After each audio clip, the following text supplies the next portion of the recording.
আমি দিনকে রুজি রোজগার করার জন্য, কামাই রোজগার করার জন্য দিন তৈরি করেছি, আর আরাম করার জন্য আমি রাতকে তোমাদের জন্য আচ্ছাদন করে দিয়েছি, তোমাদের জন্য রাতকে আরাম করার জন্য করে দিয়েছি। দিনের বেলায় কাজ করবে, রাতের বেলায় আরাম করবে। ঘুম আল্লাহর একটি নিয়ামত। ঘুম আল্লাহর কি? আল্লাহর এক বিরাট নিয়ামত।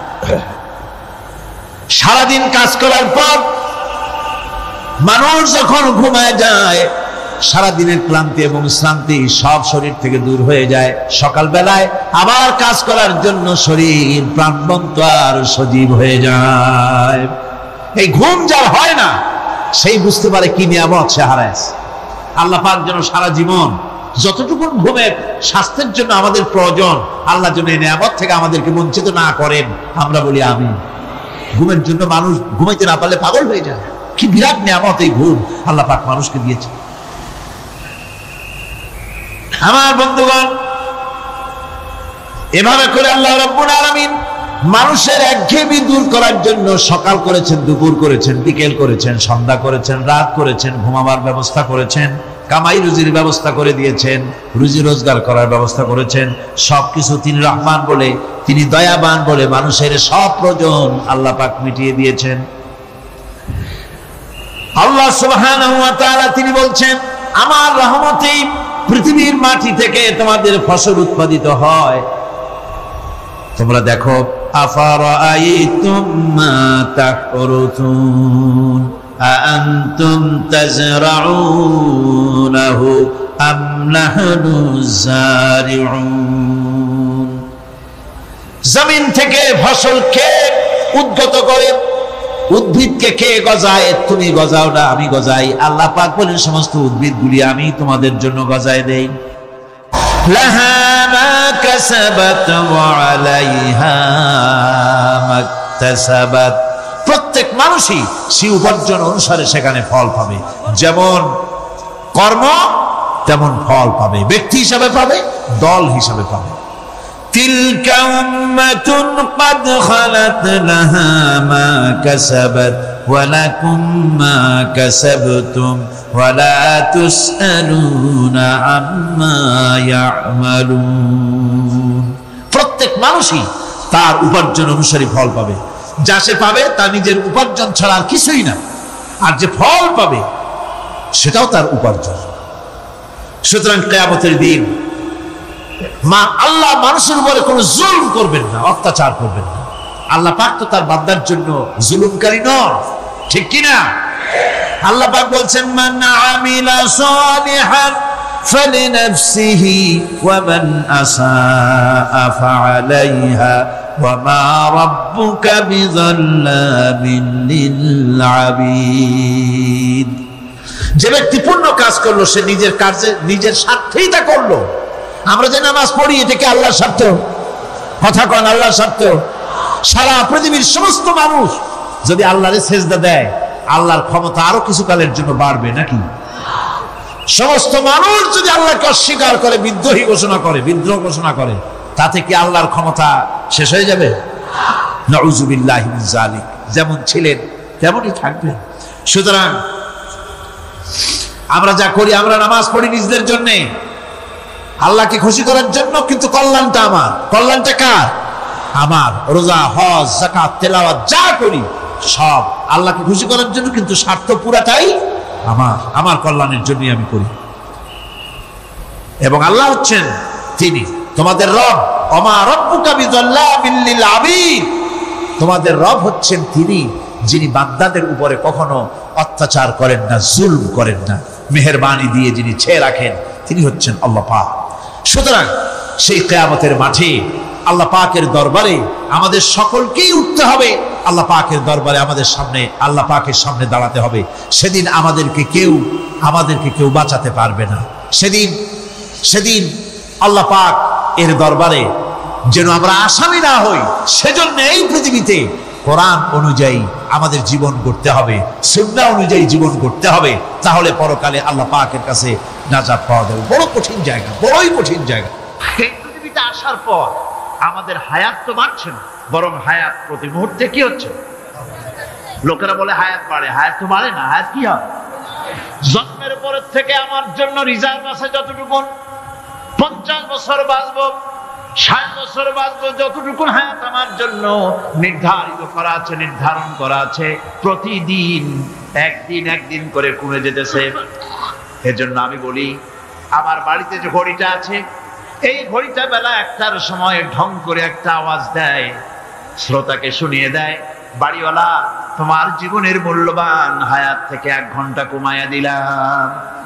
2টার সময় 2টা ঘন্টা লাগায় শোনায় দিল, বান্দারে তোমার জীবনের মূল্যবান সময় থেকে 2টি ঘন্টা কমে গেল। এমনি করে দিন গেল, মাস গেল, বছর গেল, আমাদের হুঁশ হলো না। সময় চলে গেল তাস খেলে খেলে, সময় চলে গেল আমাদের খেলাধুলা করে, শয়তানি বদমাশি করে। সময় কতটুকু পেলাম? কিয়ামতের দিন, বিচারের দিনটা যেটা হবে, আল্লাহ রাব্বুল আলামিন বলেন বিচারের দিনটাই লম্বা হবে 50 আলফা সানা মিম্মা তাউদ্দুন। বিচারের দিনটা লম্বা হবে কত বছর? 50,000 বছর। কত বছর? দুনিয়ায় যেভাবে তুমি হিসাব করো, দুনিয়ার গণনা অনুযায়ী হাসরের বিচারের দিনটা হবে 50,000 বছরের মতো লম্বা। এক কিতাবে দেখেছি, তিনি লিখেছেন হিসাব করে, কিয়ামতের ওই দিনটা হিসাবে 50,000 বছর একটা দিন লম্বা। ওই হিসাবে পৃথিবীতে যারা 60 বছর বাঁচলো, সেজন্য আখিরাতে 2 মিনিট দুনিয়ায় বাঁচলো। চিন্তা করেছে? মাত্র 2 মিনিট। 60 বছর যারা হায়াত পেল, 2 মিনিট বাঁচলো। এই 2 মিনিটের জন্য কত হাঙ্গামা, কত মারধর, কত সন্ত্রাস, ক্ষমতার জন্য লড়াই, ঠ্যাং করেঙ্গে ত্যাং করেঙ্গে, লাঠি কে আন্দার মুগুর ভরেঙ্গে, শক্তির ঠেলায় অস্থির। আমার বন্ধুগণ, সময় চলে যাচ্ছে স্রোতের মতো করে, কারোর জন্য সময় অপেক্ষা করতেছে না। আমাদের মৃত্যু প্রতি মুহূর্তে কাছে চলে আসতেছে। এই জন্য শায়ের বলেছেন, আগাহা আপনি মৌত সে কোই বাশার নেহি, আগাহা আপনি মৌত সে कोई बशर नहीं, 700 बरस के हैं पल की खबर नहीं। মৃত্যু সম্পর্কে আমাদের কারো জানা নাই। যে কোনো মুহূর্তে মৃত্যু আমাদের কাছে এসে যেতে পারে, মৃত্যু সম্পর্কে কিছুই জানা নাই। অথচ প্রতি মুহূর্তে আমরা মৃত্যুর দিকে এগিয়ে চলছি। মাল সামান 100 বছর কি ধরে খাবো তাও জমা করে রেখেছি, কিন্তু 1 মুহূর্তের খবর নাই। মাহফিলে এসেছি, বাড়ি যেতে পারবো নিশ্চয়তা নাই। আছে? বলেন আছে?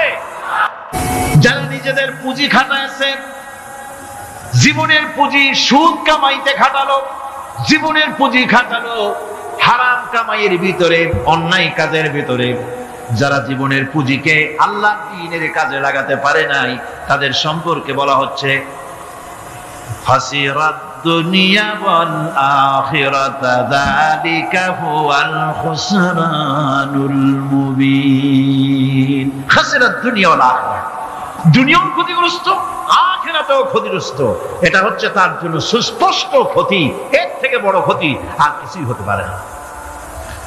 আল্লাহ পাক কোরআনে কারীম অন্যত্র বলেছেন, وَنُنَزِّلُ مِنَ الْقُرْآنِ مَا هُوَ شِفَاءٌ وَرَحْمَةٌ لِّلْمُؤْمِنِينَ وَلَا يَزِيدُ الظَّالِمِينَ إِلَّا خَسَارًا।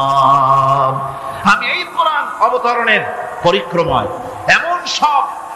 এমন সব বিষয় অবতীর্ণ করেছি যা মুমিনদের জন্য নিরাময় এবং তাদের জন্য রহমত, আর জালিমদের জন্য ক্ষতি ছাড়া আর কিছুই বৃদ্ধি পায় না।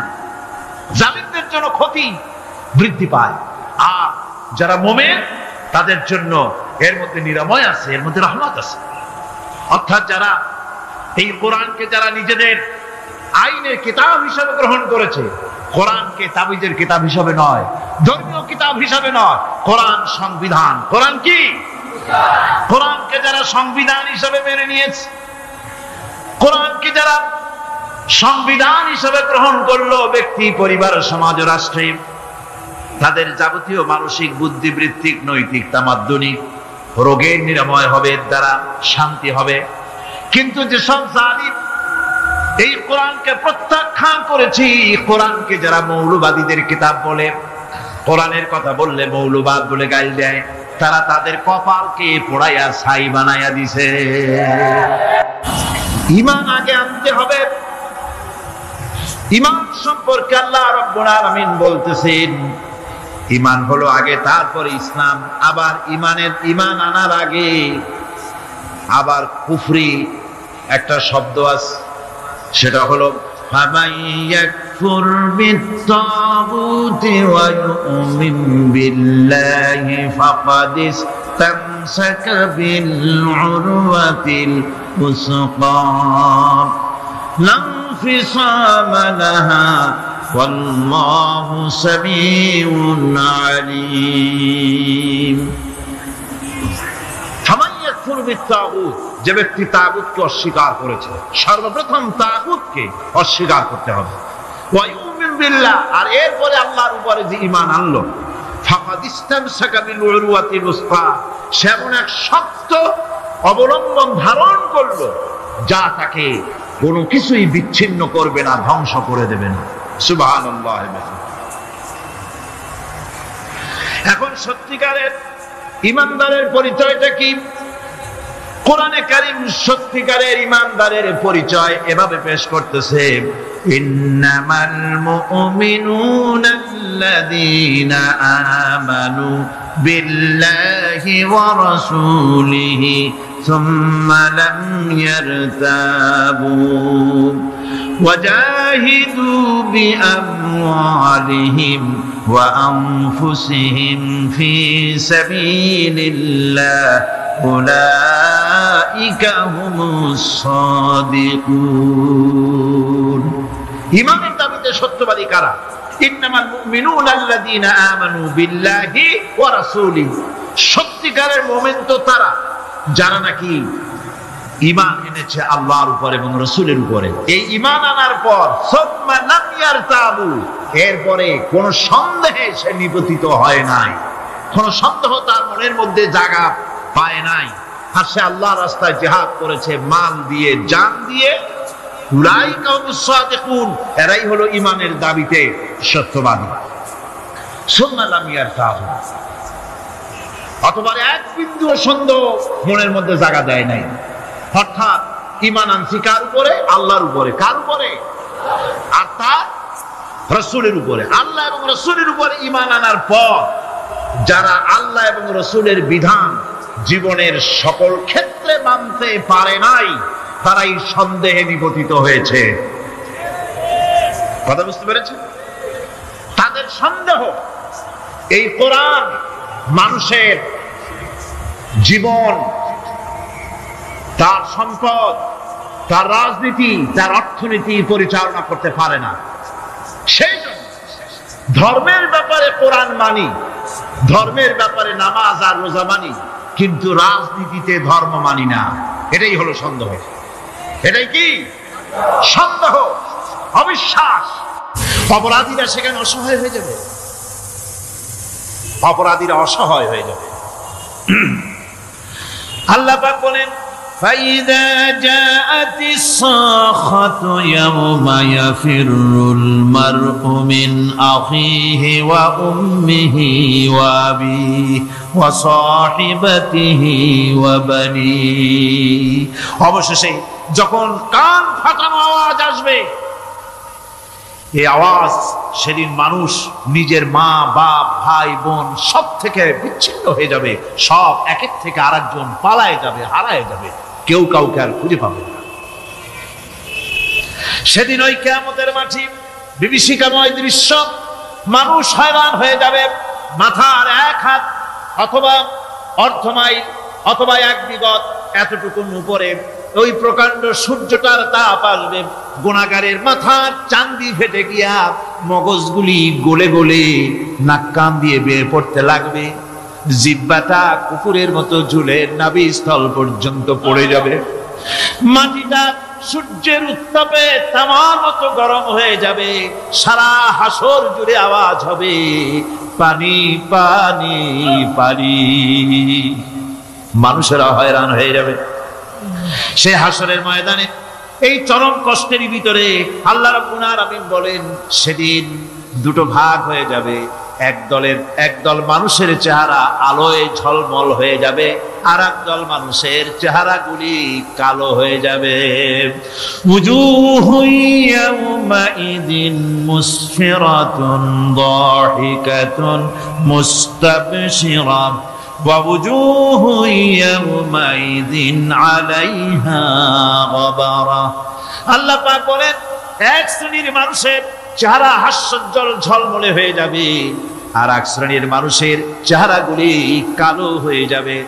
তারহাকুহা কাতারা উলাইকা হুমুল কাফারাতুল ফাজারা। হাস্যোজ্জ্বল, স্বচ্ছন্দপূর্ণ, সুন্দর, উজ্জ্বল, ঝলমলে চেহারা হবে ঈমান আনার কারণে, পরকালকে বিশ্বাস করার কারণে, আল্লাহ এবং রাসূলের কথা অনুযায়ী জীবন যাপনের কারণে চেহারাটা উজ্জ্বল হয়ে যাবে। আর আল্লাহর নাফরমানি, রাসূলের নাফরমানি, পরকালকে অস্বীকার করার কারণে কাফেরগুলির চেহারা, মুনাফিকগুলির চেহারা কালো হয়ে যাবে। তাদেরকে আলাদা করে দেওয়া হবে। আমতাজুল ইয়াওমা আইয়ুহাল মুজরিমুন, মুসলিমদেরকে আলাদা করে দেওয়া হবে, দুইটা ভাগ হয়ে যাবে। এই চরম অবস্থা সৃষ্টি হবে কিয়ামতের ময়দানে। সেদিন রাসূল করিম সাল্লাল্লাহু আলাইহি ওয়াসাল্লাম উম্মতের জন্য সুপারিশ করবেন। সেই সুপারিশ যেন আমাদের করতে পারেন, সেজন্য আমাদেরকে তৈরি করতে হবে, সে ধরনের যোগ্য আমাদেরকে বানাতে হবে। বন্ধুগণ, এই পরকালীন জীবন, এর সম্ভাবনা, এটা যে হবে এবং সেই পরকালে আমাদের সকলকে যে উঠতে হবে, কিয়ামতে আল্লাহর কাছে জীবনের সব কিছুর জবাবদিহি করতে হবে, এই ভীতি সৃষ্টি করতে চায় আল্লাহ পাক মানুষের ভেতরে। আল্লাহ পাকের চাইতে মানুষের কল্যাণকামী আর কেউ আছে? চিল্লায় কোন আল্লাহর চাইতে, বিশ্ববাসীর সৃষ্টি জগতের কল্যাণকামী আল্লাহর চাইতে, রাসূলের চাইতে বেশি কেউ কি আছে? সে আল্লাহ পাক সব বলে দিলেন, ওপেন সিক্রেট করে দিলেন, সব গোপন ফাঁস করে দিলেন। কেমনে বিচার হবে, কেমনে কিয়ামত অনুষ্ঠিত হবে, কেমনে কি হবে, সব খুলে খুলে আল্লাহ পাক বলে দিলেন আমাদেরকে ভালো হওয়ার জন্য। কোরআনে কারীম বলছে লাইসাল বিররা আন তুওয়াল্লু ওয়ুজুহাকুম কিবালাল মাশরিকি ওয়াল মাগরিব। পূর্ব পশ্চিমে মাথা ঘুরানো, সার নত করা, মাথা ঘুরানো, মুখ ঘুরানো, এটাই কিন্তু সৎ কাজ এবং পুণ্যবান হওয়ার সৎ কাজ করার, নেককার হওয়ার জন্য যথেষ্ট নয়, বরং ওয়ালাকিন্নাল বিররা মান আমানা বিল্লাহি ওয়াল ইয়াউমিল আখির। প্রকৃতপক্ষে সৎকারী মুমিন, ভালো কাজ করা, প্রকৃত মুমিন, সত্যিকারের ভালো মানুষ, সত্যিকারের ইমানদার হওয়ার জন্য 10টি কাজ লাগবে। কয়টি কাজ? 10টি কাজ লাগবে। সেই 10টি কাজের একটি কাজ গত বছর আপনাদের খেদমতে আরজ করা হয়েছে, 2টি বলা হয়েছে, বাকি আজকে বললাম আর একটা, হয়ে গেল 3টা। বাকি আছে কয়টা? 7টা। বাকি আছে আরো 7টা। পরকাল ভিত্তিক জীবনযাপন যদি করতে পারি, তাহলে আমরা হব দুনিয়ার শ্রেষ্ঠ মানুষ। কোন আলহামদুলিল্লাহ। وسخر لكم ما في السماوات وما في الأرض। এই পৃথিবীতে যা কিছু তোমরা দেখতে পাও, এই সব কিছুকে তোমার অনুগত করে দেওয়া হয়েছে, যাতে করে তোমার সাহায্য করতে পারে, তোমার সহযোগিতা করতে পারে। এজন্য আমি সব কিছুকে সৃষ্টি করেছি। সাখারা শব্দের অর্থ হচ্ছে যে আমি সবগুলিকে তোমাদের অনুগত করে দিয়েছি, যাতে করে তোমাদের অনুগত থাকে, অর্থাৎ তোমরা তাদের এই সমস্ত জিনিস দিয়ে তোমরা কাজ নিতে পারো। পানির উপর দিয়ে তোমরা যেন নৌকা চালাতে পারো, স্টিমার চালাতে পারো, পানি অনুগত করা হয়েছে, বাতাসকে অনুগত করা হয়েছে। পৃথিবীর সব কিছুকেই আমি অনুগত করে দিয়েছি তোমাদের, যাতে করে তার দ্বারা তোমরা কাজ নিতে পারো। অন্যত্র আল্লাহ বলছেন আল্লাহুল্লাযী খালাকাস সামাওয়াতি ওয়াল আরদা ওয়া আনজালা মিনাস সামাই মাআন ফাআখরাজা বিহি মিনাস সামারাতি রিজকান লাকুম। আল্লাহ হচ্ছেন তিনি আল্লাহ রাব্বুল আলামিন হচ্ছেন তিনি যিনি আকাশ সৃষ্টি করেছেন, যিনি জমিন সৃষ্টি করেছেন এবং ঊর্ধ্বদেশ থেকে মেঘমালা থেকে তোমাদের জন্য বৃষ্টি বর্ষণ করেছেন এবং সেই বৃষ্টি দিয়ে মাটির ভিতর থেকে ফসল উদ্গত করে তোমাদের খাবারের বন্দোবস্ত করেছেন। তিনি হচ্ছেন আল্লাহ পাক। তার জায়গায় ছড়িয়ে আছে, তার দয়া নাই, রহমত নাই, এমন কোন সৃষ্টি নাই। মানুষের জন্য যা কিছু প্রয়োজন তিনি তার দয়া দিয়ে, রহমত দিয়ে তিনি তার সৃষ্টি করে দিয়েছেন। আল্লাহ পাক বলছেন ওয়াসাখখারা লাকুমুশ শামসা ওয়াল কামারা দাইবিনা ওয়াসাখখারা লাকুমুল লাইলা ওয়ান নাহার।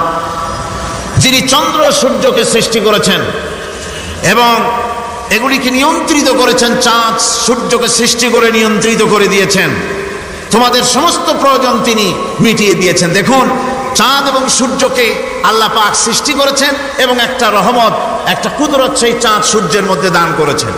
সূর্য যেখানে আছে, এটা যদি আল্লাহর দয়া না থাকতো, শুধু তাপ দেওয়ার জন্য সৃষ্টি করতেন আর মানুষের কল্যাণের দিকটা যদি চিন্তা না করতেন, তাহলে সমস্যা হয়ে যেত। সূর্য যেখানে আছে, বিজ্ঞানীরা বলেছেন তার থেকে যদি কিছু নিচে নেমে আসতো, তাহলে গোটা পৃথিবী জ্বলে পুড়ে ভস্ম হয়ে যেত।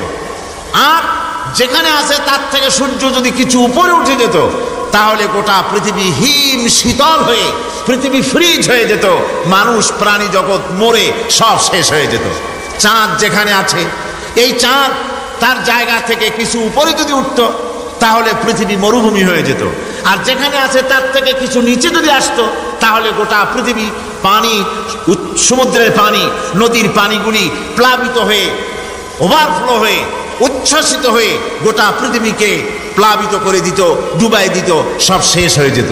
তাহলে আমরা দেখতে পাচ্ছি শুধু সৃষ্টি নয়, সৃষ্টিও করেছেন এবং প্রত্যেকটি সৃষ্টির পেছনে তার দয়া কাজ করেছে, তার কুদরত কাজ করেছে, যাতে করে মানুষের জন্য সুবিধা হয়, মানুষের জন্য উপকার হয়। অন্য আয়াতে আল্লাহ পাক বলেন وآتاكم من كل سألتموه وإن تعدوا نعمة الله لا تحصوها। আল্লাহ পাক বলেন তিনি তোমাদের প্রতি এত দয়াবান, আল্লাহ তোমাদের প্রতি এত দয়া রাখেন, এত মেহেরবানি করেন যে তোমাদের সমস্ত চাহিদা তিনি পূরণ করেছেন। তোমাদের জীবনে যা দরকার সব তিনি পূরণ করেছেন, এত পূরণ করেছেন, তোমরা যদি আল্লাহ পাকের নেয়ামতগুলি যদি গণনা করো, ওয়া ইন তাউদ্দু নি'মাতাল্লাহি লা তুহসুহা, আমার নেয়ামতগুলি যদি গুনতে থাকো, গুনে গুনে আমার নিয়ামত শেষ করতে পারবে না। সুবহানাল্লাহি ওয়া বিহামদিহি, আমার নিয়ামত গুনে শেষ করতে পারবে না, এত নিয়ামত আমি আল্লাহ রাব্বুল আলামিন দান করেছি। সুতরাং প্রকৃত কথা হচ্ছে যে মানুষ বড় অকৃতজ্ঞ, মানুষ সমস্ত নিয়ামতকে, নিয়ামতের শুকর আদায় করে না, নিয়ামত বোঝেও না। উলাইকা কাল আনাম, চোখ আছে, চোখ দিয়া সব দেখে, কিন্তু আল্লাহর নিয়ামতগুলি দেখে উপলব্ধি করার ক্ষমতা নাই। খায় জনমের খাওয়া, কিন্তু খাওয়ার পরে কার খানা খাইলো, কার দেওয়া খানা খেলো, এরপরে এতটুকুন শুকরিয়াও আদায় করে না। তো চোখ থাকতে দেখে না, অন্তর থাকতে চিন্তা করে না, কান থাকতে হক শোনে না। আল্লাহ পাক বলেছেন উলাইকা কাল আনাম, এরা হলো জানোয়ারের মতো। কিসের মতো বলুন? আল্লাহ বলেন না বালহুম আদাল, শুধু জানোয়ারের মতো না, বরং জানোয়ারের চাইতেও নিকৃষ্ট। জোরে কর নাউজুবিল্লাহ। যাদের চোখ থাকতে দেখলো না, কান থাকতে শুনলো না, অন্তঃকরণ থাকতে বিবেচনা করলো না, এরা চতুষ্পদ জানোয়ারের মতো। আল্লাহ পাক বলছেন আর রহমান আল্লামাল কোরআন, এই কোরআন শিক্ষা দিয়েছেন রহমান, যিনি দয়ার সাগর, যিনি মানুষের সব প্রয়োজন মিটিয়েছেন। কোরআনের মতো একটা বড় প্রয়োজন তিনি মিটাবেন না, তা কি হতে পারে? জোরে কোন হতে পারে? মানুষ সৃষ্টি করলেন, অথচ মানুষের চলার পথ দিলেন না। মানুষ সৃষ্টি করলেন, মানুষ কোন পথে চলবে, কি করলে আল্লাহ রাজি হবেন, কি করলে বেহেশতে যাব, কি করলে শান্তিতে থাকবো দুনিয়ায়, এর কোনো পরিকল্পনা তিনি দিলেন না। তিনি শুধু বললেন নামাজ পড়ো, রোজা রাখো, আর তা যদি না করো কিয়ামতে জাহান্নামে যাবা। আল্লাহ কি এইভাবে জালিম? আল্লাহ এরকম জালিম? ওয়ামাল্লাহু বিযাল্লামিল লিল আবিদ, আল্লাহ পাক বলেছেন, আমি আমার বান্দার জন্য জালিম নই, আমি বান্দার উপর জুলম করি না। আল্লাহ পাক রহমান, তিনি আমাদের পথ দেখিয়েছেন। তিনি কি সুন্দর, কত রহমত তার, কত দয়া। রহমান নাম দিয়ে সূরাটি শুরু করেছেন। এ কোরআন শিক্ষা দিয়েছেন তিনি, যিনি দয়াবান। আল্লাহ রাব্বুল আলামিন বলেন, আল্লাযী জাআলা লাকুমুল আরদা মাহদান ওয়া জাআলা লাকুম ফীহা সুবুলান লাআল্লাকুম তাহতাদুন। তিনি আল্লাহ, যিনি তোমাদের জন্য এই পৃথিবীটাকে সমতল করেছেন, এই পৃথিবীটাকে সুন্দর করেছেন, সমতল করে দিয়েছেন। আর তোমাদের চলার জন্য তিনি রাস্তা তৈরি করেছেন, সমতল জমিনের উপরে করে দিয়েছেন, পৃথিবীটাকে সমতল করেছেন, মাটিটাকে সুন্দর করেছেন, রহমত করেছেন। তিনি পৃথিবীর মানুষকে বসবাসের জন্য একটা পৃথিবী বানালেন, কিন্তু সেই পৃথিবীতে সেই মাটিটা এমন হলো যেখানে এত শক্ত যা বিল্ডিং করা যায় না, যেখানে মাটি খোসা যায় না, জমিন চাষ করা যায় না। জমিন কি এরকম শক্ত? জোরে বলেন, এরকম শক্ত? এরকম শক্ত না। আবার বৃষ্টি পড়লে যে কাদা হয়, ওই রকম যদি জনমের মতো আল্লাহ কাদা বানাই দিতেন যে মানুষ দাঁড়াইতেই পারে না, কাদার মধ্যে ডুবে যায়, এরকম যদি অবস্থা হতো, তাহলে এই পৃথিবীর এই জমিনের উপরে মানুষ বাড়ি ঘর বানাইতে পারতো না। ঠিক কিনা কন? আল্লাহ পাক বলছেন, আমি একটা ভারসাম্যের মাধ্যমে এই পৃথিবীকে, এই জমিনকে সৃষ্টি করছি, এবং এই জমিন যেন তোমাকে নিয়ে নড়াচড়া করতে না পারে সেজন্য আমি পাহাড় দিয়েছি। পাহাড়গুলিকে কিলকের মতো, পেরেকের মতো খিল মেরে দিয়ে পৃথিবীটার ভারসাম্য রক্ষা করেছি, যাতে করে তোমাকে নিয়ে টালমাটাল হতে না পারে। এই সুন্দর করে পৃথিবীটা বানালাম। তারপরে وَلَقَدْ مَكَّنَّاكُمْ فِي الْأَرْضِ وَجَعَلْنَا لَكُمْ فِيهَا مَعَائِشَ قَلِيلًا مَا تَشْكُرُونَ। আল্লাহ পাক বলেন, আবার দেখো, এই জমিনে আমি তোমাদেরকে প্রতিষ্ঠিত করেছি, আর জমিনের উপরে তোমরা যাতে রুজি রোজগার করতে পারো সে ব্যবস্থাও আমি করে দিয়েছি। জমিন সৃষ্টি করেছি, আবার রুজি রোজগার করবে সে ব্যবস্থাও আমি তোমাদের জন্য করে দিয়েছি। এই পৃথিবী তুমি চাষাবাদ করবে, তাতে ফসল হবে সে ব্যবস্থা করে দিয়েছি, বাড়িঘর বানাবে সে ব্যবস্থা করে দিয়েছি। তারপরে পৃথিবীর এই মাটির নিচে তোমার জন্য সম্পদ রেখেছি, সমুদ্রের ভিতরে, নদীর ভিতরে, সেখানেও তোমার জন্য সম্পদ রেখেছি। আমি রহমান, সব প্রয়োজন মিটিয়েছি। শুধু এর জন্য নয় যে সৃষ্টি করলাম, ইবাদত করলাম আর জাহান্নামে পাঠিয়ে দিলাম, তা তো না। তোমাকে আমি সৃষ্টি করেছি, তোমার প্রয়োজন, যত প্রয়োজন তোমার ছিল জীবনে, সমস্ত প্রয়োজনগুলি আমি মিটিয়েছি। আল্লাহ পাক বলছেন, وهو الذي سخر البحر لتأكلوا منه لحما طريا وتستخرجوا منه حلية تلبسونها। আল্লাহ পাক বলেন, এই সমুদ্রকে আমি আল্লাহ তোমার নিয়ন্ত্রিত, তোমার নিয়ন্ত্রণাধীন করে দিয়েছি সমুদ্রকে, আর তার ভিতরে তাজা মাংস, তাজা গোশত তোমার জন্য রেখেছি, খাবার রেখেছি। আবার তুমি পরিধান করতে পারো এমন জিনিসও, ব্যবহারের জিনিস সমুদ্রের মধ্যে রেখে দিয়েছি। তার মানে হলো সমুদ্রের ভেতরে, তার ভিতরে মাছ রয়েছে, টাটকা মাছ আছে, মণিমুক্তা আছে। স্থলভাগে পৃথিবীর মাটির উপরে যত জিনিস আছে, যত নিয়ামত আছে, সমুদ্রের তলদেশে তার কোনো অংশে কম নাই, বরং তার থেকে আরো বেশি আছে। মাটির উপরে যত নিয়ামত আছে, সম্পদ আছে, মাটির তলায় তার থেকে কোনো অংশে কম নাই, অনেক নিয়ামত মাটির তলায় আছে। খনিজ দ্রব্যগুলি মাটির তলায় থাকে। সমুদ্রের তলদেশে অসংখ্য নিয়ামত আল্লাহ রাব্বুল আলামিন রেখেছেন। বলছেন, আমি হচ্ছে রহমান, আমার দয়ায় ভরা, আমি তোমার সমস্ত প্রয়োজন আমি আমার দয়া দিয়ে আমি মিটিয়েছি। আমার ভাইরা, আল্লাহ সুবহানাহু ওয়া তাআলা তিনি হচ্ছেন রহমান, তিনি হচ্ছেন রহমান। জোরে বলেন, তিনি কি? দয়ার সাগর, যিনি মানুষের সমস্ত প্রয়োজন মিটিয়েছেন, তিনি কোরআন অবতীর্ণ করেছেন। আমি আল্লাহর দয়ার কথা, রহমান শব্দের ব্যাখ্যা আপনাদের সামনে করে সামনে এগোচ্ছি। আল্লাহ পাক বলছেন যে আমি এই পৃথিবী সৃষ্টি করলাম, মাটিতে তোমাদের জন্য চতুষ্পদ জন্তু সৃষ্টি করেছি, বাতাসের উপরে পাখিরা সাঁতার কাটছে, আর পানির ভিতরে মৎস্যরাজি রয়েছে। এ সমস্ত প্রাণীগুলির আত্মরক্ষার জ্ঞান আমি দান করেছি, তারা তোমাদের জন্য উপকার করে। সেই পশুগুলির পশম দিয়ে তোমাদের কাপড় চোপড় তৈরি হয়, তারপরে তার চামড়া তোমরা পরিধান করো। এই পশুগুলিও তোমাদের জন্য আমি এক নিয়ামত হিসেবে দিয়েছি। وَالْأَنْعَامَ خَلَقَهَا لَكُمْ فِيهَا دِفْءٌ وَمَنَافِعُ وَمِنْهَا تَأْكُلُونَ। আল্লাহ সুবহানাহু ওয়া তাআলা বলেন, আমি মানুষের জন্য পশু তৈরি করেছি, চতুষ্পদ জন্তু সৃষ্টি করেছি, যার পশম দিয়ে তোমাদের জন্য শীতের পোশাক তৈরি হয়। আপনারা যে এই যে চাদর গায়ে দেন, কম্বল গায়ে দেন, এগুলো কার পশম? পশুর পশম।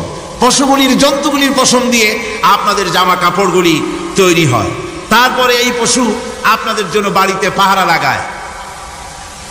আল্লাহ পাক বলছেন, এছাড়া এই পশুগুলি আমি এমন নিয়ামত দান করেছি, সমুদ্রের ভিতরে, জমিনের উপরে, মাটির তলায়, আবার আকাশের উপরে, জমিনের উপরে বিচরণশীল জীবগুলিও তোমার জন্য তৈরি করেছি।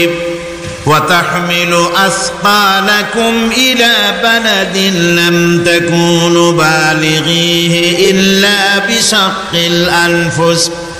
আল্লাহ পাক বলেন, এই পশুগুলি তোমাদের আরো অনেক উপকারে আছে। তোমাদের বোঝাগুলি, বড় বড় বোঝাগুলি তারা এক শহর থেকে আর এক শহরে, দূর থেকে দূরান্তরে পিঠে করে তারা বহন করে নিয়ে যায়, যা তোমরা বহন করতে পারতে না। তোমাদের জন্য দারুণ কষ্ট হতো, মুসিবত হতো। এই ধরনের বোঝাগুলি, পশুগুলি তোমাদের জন্য বহন করে নিয়ে যায়।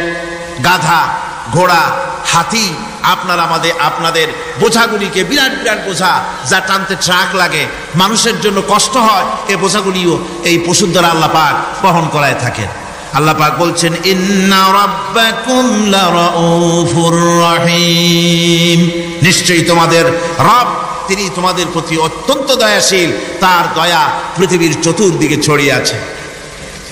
তিনি আমাদেরকে এই কোরআন নাযিল করেছেন, এই কোরআন আমাদেরকে শিক্ষা দিয়েছেন এমন এক রহমান, যার দয়া পৃথিবীর চতুর্দিকে সর্বত্র ছড়িয়ে আছে। আল্লাহর দয়া চতুর্দিকে কি ছড়িয়ে আছে কোন? আল্লাহর দয়া, আল্লাহর মুহাব্বত, আল্লাহর করুণা সর্বত্র ছড়িয়ে আছে। আল্লাহ পাক বলছেন, পশু সৃষ্টি করলাম, পশুগুলি তোমাকে পাহারা দিল, তার গোশত তোমরা খেলে, তাকে দিয়ে তোমরা মাল বহন করলে, তার পশম দিয়ে জামা কাপড় বানালে। আরো দেখো কি করলাম এই পশু দিয়ে, ওয়া ইন্না লাকুম ফিল আনআমি লাইবরা নুসকিকুম মিম্মা ফি বুতুনিহি মিন বাইনি ফারসিন ওয়া দামিন লাবানান খালিসান সাইগান লিশ-শারিবিন। আল্লাহ রাব্বুল আলামিন বলেন, চতুষ্পদ জীবের মধ্যে বুদ্ধিমান ব্যক্তিদের জন্য নিদর্শন রয়েছে। যারা বুদ্ধিমান তাদের জন্য নিদর্শন রয়েছে। দেখো, তোমার গাভীগুলি, এগুলি জমিনের ঘাস খেলো।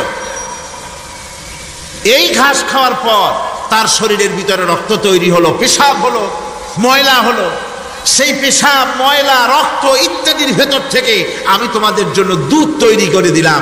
যেখান থেকে পেশাব বের হলো, পায়খানা বের হলো, তার পাশের থেকে স্বচ্ছ, সুন্দর, সুমিষ্ট, সুস্বাদু দুধ আমি তোমাদের জন্য বের করে দিলাম। সুবহানাল্লাহ বিহামদিহি। দেখুন, এই দুধ আল্লাহ পাক তৈরি করলেন। কাগজ তৈরি হয় যে মিল, কলকারখানায়, পেপার মিল। আপনারা যদি কোনো পেপার মিলে যান তো যে দেখবেন কাগজ তৈরি হয় গাছ দিয়ে। এই গাছগুলি মিলের মধ্যে, মেশিনের মধ্যে ঢুকানো হয়।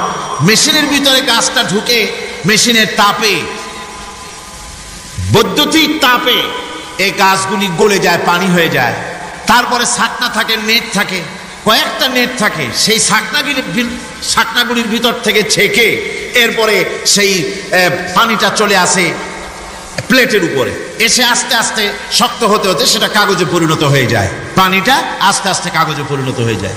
তো এই কাগজ তৈরি করতে গিয়ে কাগজটা থেকে যে ছাকনাগুলি দেওয়া হলো, নেট দেওয়া হলো, যাতে করে কোনো আবর্জনা না যায়, সেজন্য এতগুলি নেট সিস্টেম আছে, এতগুলি ছাকনার সিস্টেম আছে। কিন্তু তারপরে এত সাবধানতা সত্ত্বেও আমরা দেখি কাগজে লিখতে গেলে কাগজের মধ্যে নিপের সাথে অ্যাক্সিডেন্ট হয়ে যায়, এ ধরনের আবর্জনা কাগজের মধ্যে দুই একটা থেকে যায়, অনেক কাগজের মধ্যে এরকম পাওয়া যায়, যায় কিনা ভাই?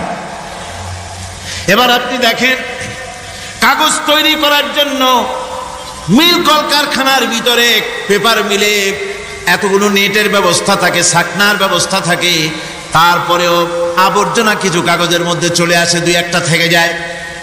কিন্তু ঘাস খেলো, কুটা খেলো, খড় খেলো, ভুসি খেলো, তুষি খেলো, গাবিতে খেলো, খাওয়ার পরে আল্লাহ রাব্বুল আলামিন এ দিয়ে দুধ বানালেন, এ দিয়ে পায়খানা হলো, পেশাব হলো, রক্ত হলো। দুধ যখন দহন করলেন, দুধ দহন করার সময় একটা ঘাসের কণাও কি তার মধ্যে পেয়েছেন? পাওয়া গেছে? যায় নাই। অথচ দুধ থাকে যে বাটের মধ্যে, ওটা কি বলে? ওলান বলে নাকি? যে ওলানের ভিতরে দুধ থাকে, ওইটা কাটে দেখেন, জবাহ করে, গরু জবাহ করে ওলানটা কাটে দেখেন, ওর ভিতরে কোনো নেট আছে, কোনো জাল আছে, কোনো ছাকনার ব্যবস্থা আছে? কিচ্ছু নাই। সুবহানাল্লাহ কইতে ইচ্ছে করে না ভাইরা? আল্লাহ রাব্বুল আলামিন বলেন এইভাবে করে পশুর ভিতরে তোমার জন্য কত, এক পশুতে কত উপকার করলাম, গোশত খাওয়ালাম, চামড়া দিয়া জামা বানাই দিলাম। প্রচন্ড শীত পড়ে যেখানে, কানাডায়, ইউরোপে, আমেরিকায় প্রচন্ড শীত পড়ে কোন কোন এলাকায়। দক্ষিণ আমেরিকায় কানাডার একটা এলাকা আছে যেখানে এবার আমি সফর করে এসেছি। 12 মাস বরফ পড়ে সেখানে, বরফ আর বরফ ছাড়া কিছু নাই, সমস্ত রাস্তাঘাট সব বরফ আর বরফ। সেখানে এই প্রচন্ড শীতের ভিতরে মানুষ কিভাবে থাকবে? সুতা দিয়া তৈরি করা কাপড়ে শীত কিছুতেই মানতে পারে না। আমি তো গেছি এমন এক জায়গায়, কানাডা এবং আমেরিকা যেখানে ছিলাম, সেখানে শীত ছিল -11 টেম্পারেচার, -11। এখন বোঝেন যে ঠান্ডাটা কি পরিমাণ। মুখের থেকে থুতু ফেললে আপনি চেহারা ফিরাতে পারবেন না, এর মধ্যে আপনার থুতু বরফ হয়ে যাচ্ছে। এই রকমের প্রচন্ড ঠান্ডায় সব রকমের কাপড় চোপড় যা ছিল এগুলো সব কিনে গায়ে দিয়ে আমি 1-3 হয়ে গেছি ফুলিয়া। তারপরেও আমার মনে হচ্ছে ঠান্ডা আমার হাত দিয়ে স্পর্শ করতেছে। তাহলে বরফের দেশ যেটা, এস্কিমোরা যেখানে বাস করে, সেই মানুষগুলির অবস্থা কি? ওই এস্কিমোরা যেখানে বাস করবে, 12 মাস যেখানে বরফ পড়বে, ওই জায়গার মানুষগুলো কি করে, কি গায়ে দিয়া বাঁচবে? এ পরিকল্পনা, এই চিন্তা দুনিয়ায় কেউ করে নাই, রহমান করেছেন। আল্লাহ রাব্বুল আলামিন পশু তৈরি করেছেন, পশুর গায়ে পশম দিয়েছেন, চামড়া দিয়েছেন। সেই জায়গার মানুষগুলি চামড়া দিয়া জামা তৈরি করে গায়ে লাগায়, শীত ঢোকে না। সুবহানাল্লাহ। চামড়া দিয়ে জামা তৈরি হচ্ছে, কাপড় চোপড় তৈরি হচ্ছে। আল্লাহ বলেন এভাবে করে কত কিছু হলো। চামড়া দিয়া জামা বানাইলা, পশম দিয়ে শাল তৈরি করলে, কম্বল তৈরি করলে, গোশতগুলো পাইকারি ধরে খাইলে জম্মের খাওয়া। তারপরে হাড্ডিগুলি দিয়ে শার্ট তৈরি করলে, এই পশু তোমাকে পাহারা দিল বাড়িতে, কুত্তায় সারা রাত পাহারা দেয় তোমার বাড়িতে। কুত্তা আবার পুলিশেও চাকরি করে। ইংল্যান্ডে, লন্ডনে দেখেছি আপনার, সেখানে কুকুর, ওকে ট্রেনিং দেওয়া হয়, কুকুর পুলিশে চাকরি করে। কোনো পুলিশ আছে হাবিলদার, সাব ইন্সপেক্টর, তবে কুত্তা জানে না যে সাব ইন্সপেক্টর কিনা আসে। বিভিন্ন বিভাগ তাকে দেওয়া হয়েছে এবং তারা এত নির্ভরযোগ্য, শুধুমাত্র চোরের ছবি আর তার ব্যবহৃত জামা কাপড় একটুখানি নাকে শুকাই দেবে কুত্তাকে, পুলিশ আর যাওয়া লাগবে না। এই কুত্তা পুলিশই যথেষ্ট। খুঁজা চোর যদি একবার তার নজরে এসে যায়, আর ছাড়াছাড়ি নাই, তাকে হাজির করবে, পুলিশের সামনে এনে হাজির করবে। তো এই কুকুর বাড়িতে পাহারা দিচ্ছে আপনার জন্য, তারপরে পুলিশের দায়িত্ব পালন করতেছে। মানুষ মরে গেলে কোথায় মরেছে সেগুলি সন্ধান করে নিয়ে আসতেছে, মাইন কোথায় পোতা আছে তা খুঁজে নিয়ে আসতেছে।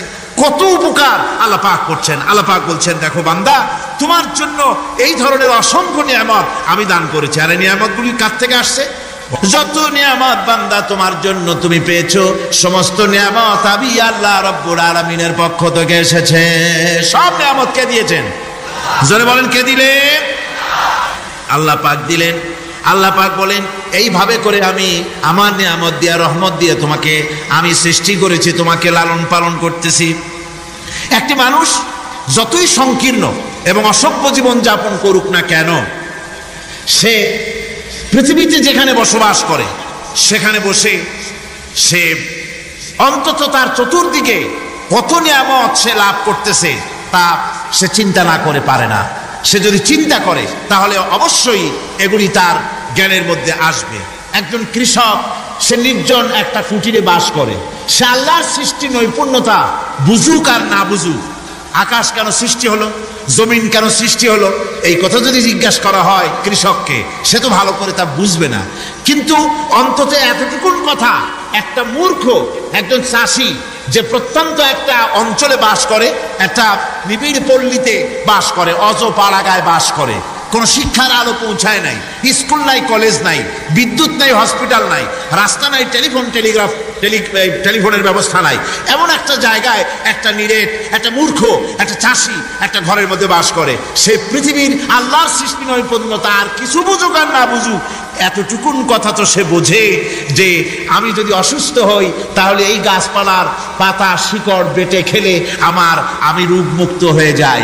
আমি প্রচন্ড রোদ্রে যখন পুড়ি গাছের তলায়, আমি ছায়া নিলে পরে আমি তখন আরাম পাই, ঠান্ডা পাই। এই গাছগুলি তার তরুণ বয়সে আমাকে ফল দেয়, গাছ যখন বড় হয় তখন সে আমাকে ছায়া দেয়। এই গাছের তক্তাগুলি দিয়ে, গাছ দিয়ে কাঠ হয়, তা দিয়ে তক্তা হয়, তা দিয়ে খুঁটি হয়, তা দিয়ে আড়া হয়, তা দিয়ে নৌকা হয় ইত্যাদি সে বুঝতে পারে। তাছাড়া এই গাছ যখন বুড়ো হয়ে গেল, শুকিয়ে গেল, তখন এই গাছ দিয়ে আগুন জ্বালাইয়া আমি রান্না বান্না করি। গাছ এত আমার উপকার করছে, তার দ্বারা উত্তাপ পাই, আলো পাই, এত কিছু পাই। একটা মূর্খ লোকও চিন্তা করলে এতগুলি জিনিস সে অনুভব করতে পারে, এবং এরপরে তার চিন্তা চলে যায় যে এই সমস্ত নিয়ামত এমনি এমনি হয় নাই, নিঃসন্দেহে একজন এগুলি সৃষ্টি করেছেন, তার নাম আল্লাহ। তার নাম কি? তার নাম রহমান। যারা বলেন তার নাম কি? রহমান। তিনি সৃষ্টি করেছেন, তিনি এগুলি দান করেছেন। এই বৃক্ষরাজি আল্লাহ পাক বলছেন, নিল্লাযী জাআলা লাকুম মিনাশ শাজারিল আখদারি নারান ফাইযা আনতুম মিনহু তুকিদুন। আল্লাহ রাব্বুল আলামিন বলেন, সেই দয়াময় আল্লাহ রাব্বুল আলামিন গাছ সৃষ্টি করেছেন, আর এই গাছগুলি সৃষ্টি করে দিয়েছেন তোমাদের কাজের জন্য, যা দিয়ে তোমরা আগুন জ্বালাও, চুলা জ্বালাও, রান্না বান্নার কাজ করো। ওয়া রাহমাতি ওয়াসিআত কুল্লা শাই, আমার রহমত ঘিরে আছে আমার গোটা পৃথিবীকে, সর্বত্র আমার রহমত আর রহমত। এই কোরআন শরীফ শিক্ষা দিয়েছেন তিনি, আর রহমান আল্লামাল কোরআন, এই কোরআন শিক্ষা দিয়েছেন সেই মহান আল্লাহ রাব্বুল আলামিন, যিনি হচ্ছেন রহমান, যার দয়া দিয়ে গোটা পৃথিবী পরিব্যাপ্ত হয়ে আছে। এক মুহূর্তের জন্য চিন্তা করুন, এক মুহূর্তের জন্য চিন্তা করুন, আল্লাহ পাকের দয়া যদি না থাকতো তাহলে কি অবস্থা হতো? এই পৃথিবী আছে কিন্তু কোনো সৌন্দর্য নাই, আকাশ আছে কিন্তু কোনো তারকা নাই, তারকা আছে কিন্তু তাতে কোনো আলো নাই, গাছ আছে কিন্তু তাতে কোনো সবুজ শ্যামলিমা নাই, আওয়াজ আছে কিন্তু তাতে কোনো সুর নাই, মানুষ আছে কিন্তু তার দেহের মধ্যে কোনো ঐক্য নাই। এই জাতীয় একটা পৃথিবীর চিন্তা মানুষ করতে পারে না, এটা একটা কবরস্থানের মতো অবস্থা হয়ে যাবে। আল্লাহ পাক বলছেন, দেখো আকাশ বানাইছি, আবার সেই আকাশ দেখতে যেন সুন্দর হয় সেজন্য তারকা প্রদীপ দিয়ে আকাশকে সাজাইছি। যেরকম সুবহানাল্লাহ। আল্লাহ রাব্বুল আলামিন বলেন, ওয়ালাকাদ যায়্যানাস সামাআদ দুনিয়া বিমাসাবিহ।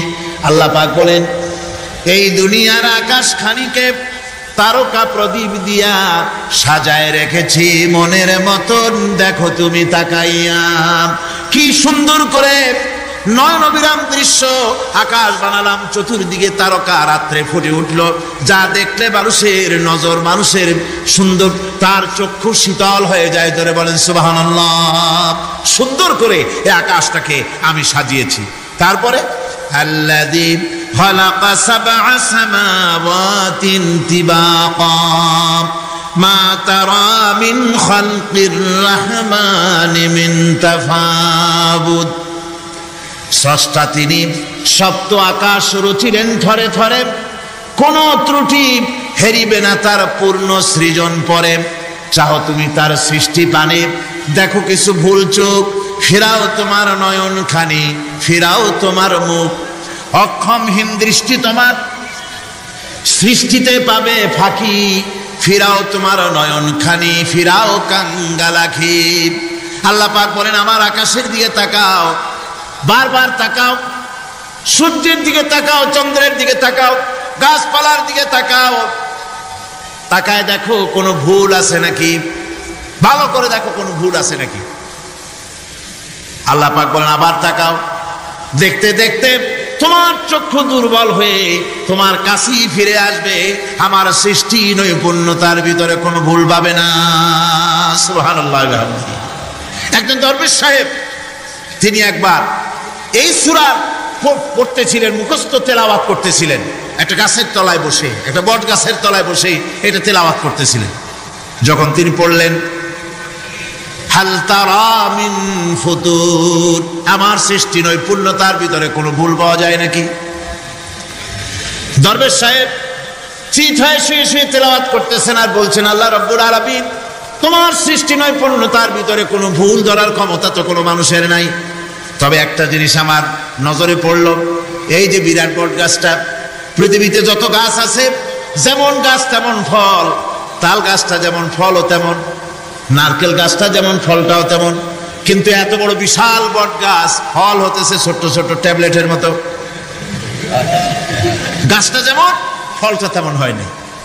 আল্লাহ এটা ভুল না, তুমি বলেছো যে দেখো কোনো ভুল টুল আছে নাকি, তো ভুল তো না, আমার চোখে এটা লাগলো, যেমন গাছ তেমন ফল হয়নি।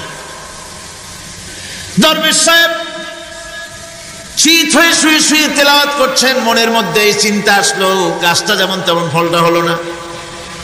দরবেশ সাহেব বলেন এই চিন্তা করতেছি, হঠাৎ করে একটা দমকা হাওয়া বয়ে গেল, ডালে ডালে বাড়ি লেগে গেল, একটা আদা পাকা বটের ফল অনেক উপর থেকে বৃন্তচ্যুত হয়ে চট করে এসে আমার নাকের উপরে ফট করে পড়লো। নাকের উপরে এমন ভাবে পড়ছে নাকটা জ্বলে উঠছে। আমি সেজদায় পড়ে গেলাম।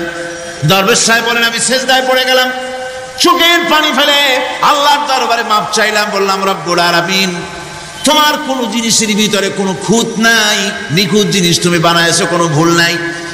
আমি চিন্তা করেছিলাম নারকেল গাছ যেমন তার ফলও তেমন, তাল গাছ যেমন তার ফলও তেমন, বট গাছটা যেমন তেমন ফল।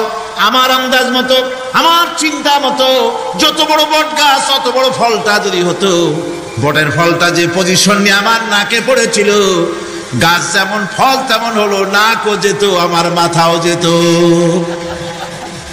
আল্লাহ রাব্বুল আলামিন বলেন দেখো বান্দা, আমার সৃষ্টি নৈপুণ্যতার মধ্যে কোনো ভুল পাবে না। সুবহানাল্লাহ, কোনো ভুল নাই, বারবার তাকাও, কোনো ভুল পাবে না। আল্লাহ সুবহানাহু ওয়া তাআলা সুন্দর করে বানিয়েছেন, যা দেখবেন শুধু সুন্দর আর সুন্দর। সুবহানাল্লাহ বলেন, শুধুই সুন্দর। ফুলের সৌন্দর্য দেখেন, গাছের সৌন্দর্য দেখেন, জমিনের সৌন্দর্য দেখেন, পাখির সৌন্দর্য দেখেন। আল্লাহ পাক যা বানালেন সবগুলিকে আল্লাহ পাক সুন্দর করে করে সৃষ্টি করেছেন, সব গুছিয়ে গুছিয়ে সুন্দর করে করে বানিয়েছেন, অসুন্দর করে কিছু বানান নাই। ফুল দেখতে কত সুন্দর, ফুলের থেকে ফল হয়, সে ফল হওয়ার জন্য ফুলের পুংকেশর আর স্ত্রী কেশরের মিলন ঘটতে হয়। তো ফুল তার চলতে পারে না, এই মিলনটা কেমনে হবে?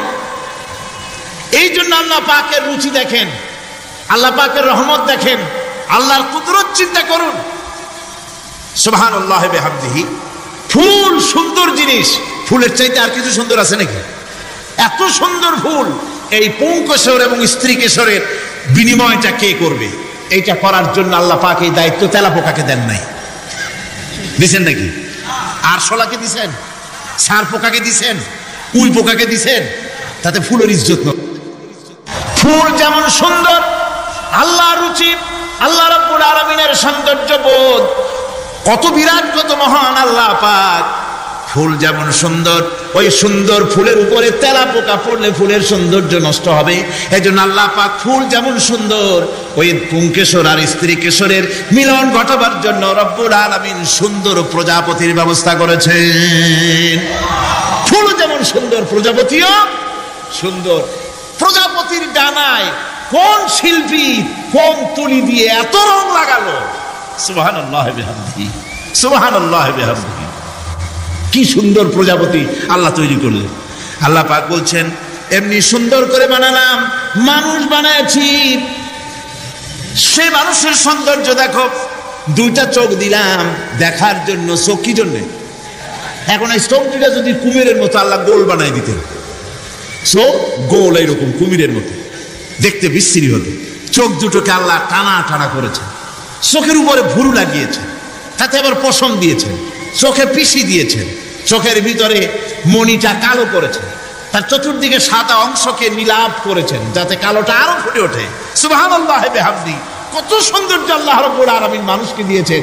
আল্লাহর রহমতের ওয়াজ সারা বছর করলেও তো ফুরাবে না, এত রহমত, এত দয়া আল্লাহ সুবহানাহু ওয়া তাআলা। মানুষ আল্লাহ কি সুন্দর করে বানালেন। একবার একজন দরবেশ সাহেব রাস্তা দিয়ে যাচ্ছেন, প্রতিমধ্যে তিনি দেখতে পেলেন নদী থেকে এক কলসি পানি নিয়ে এক যুবতী সুন্দরী মেয়ে রাস্তা বেয়ে যেতেছে। দরবেশ সাহেব দাঁড়ায় গেলেন আর ওই যুবতীর দিকে এক নজরে তাকায় আছেন, চোখে পলক দেয় না। এরপরে যুবতী থমকে দাঁড়ায় গেল। আধা বুড়া মানুষ, দাড়ি অর্ধেক পাইকে গেছে, দেখতে দেখায় খুব বুজুর্গ মানুষ, কিন্তু রাস্তায় আমার একা পায়া এমনি করে তাকিয়ে আছে আর চোখ দিয়েও তো পানি পড়ে। ব্যাপারটা কি? দরবেশ কাঁদে কেন? প্রতিমধ্যে আমাকে একা পেয়ে দরবেশ কাঁদে কেন, তাকিয়ে আছে কেন? মহিলার চিন্তা জাগলো। শেখ সাদী রহমতুল্লাহ আলাইহি ঘটনা লিখেছেন, বাংলা কবিতার অনুবাদ করেছেন। একদা সুখদায়ক প্রমোদা বদন, দর্শন করি মম ঝরিল নয়ন। হেসে কহে সেরূপসী সবিস্ময় মন, কহ দেখি মহাশয় কহ কি কারণ। বিষয়ে বিরাগী তুমি ভুবনে প্রচার, কি হেতু জন্মিল তব মানস বিকার। যুবতী মেয়েটি বলছে, ওগো দরবেশ সাহেব, হুজুর সাহেব, আমি একটা যুবতী মেয়ে লোক, রাস্তায় আমাকে একা পেয়ে আপনি আমার দিকে তাকায় আছেন আর কাঁদতেছেন। এই বৃদ্ধ বয়সে ভীমরতি হলে কেন? আমাকে দেখে কাঁদেন কেন আর এক নজরে কেন তাকায়ছেন? কারণটা কি? কি কুমতলব আছে?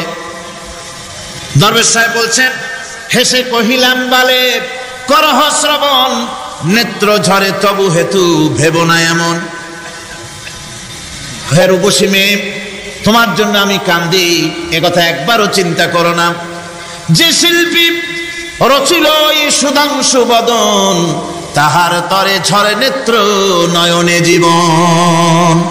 তোমার প্রেম পাওয়ার জন্যে, তোমাকে দেখে লোবাতুর এবং কামুক হয়ে তোমার দিকে তাকায় কান্দি, একবারও ভেব না। আল্লাহর কসম আমি কাঁদতেছি, তোমার এত সুন্দর স্বাস্থ্য আর চেহারা যে আল্লাহ রাব্বুল আলামিন বানায় দিলেন, না জানি সেই আল্লাহ কত সুন্দর। যার সৃষ্টি এত সুন্দর, সে আল্লাহ রাব্বুল আলামিন না জানি কত সুন্দর।